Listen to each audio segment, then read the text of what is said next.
So, your portfolio. Let your personality shine through your work. Don't be afraid to show them what you're about.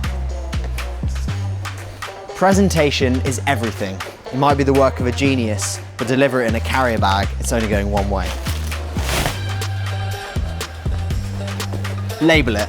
Make sure your name is on the front of your closed portfolio so they don't open it upside down. And neatly label all the work inside with titles and approximate dates. Organise all your work depending on content or theme. Present a range of work. Tutors are always looking for variety, as this shows your ability to experiment. Don't include every single thing you've ever done. Be selective and just use the very best of your work. Why are you showing it to the panel? What's the story behind the works? Quality, not quantity. That's the key. Show your sketches and drafts too. That way, the team get to see your thinking process and the journey that led you to your final piece. Those doodles might give an insight to your soul. You may need to digitize some of your work, so use a scanner or camera to get the best digital images. And if they're not printed out, think about what tech you might bring to show them on. Don't leave out the big stuff. Got something huge or cumbersome you'd like to show us? Just take some photos and bring them instead.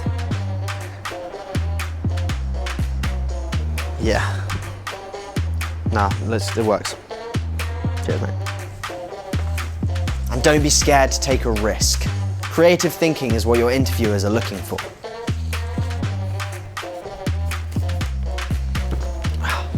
Think of your portfolio as a good movie.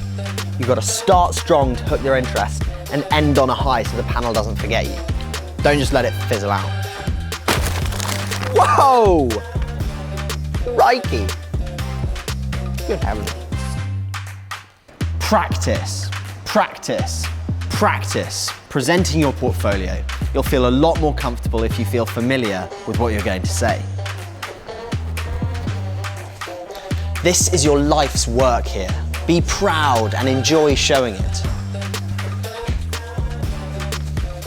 Your enthusiasm will make your portfolio a winner.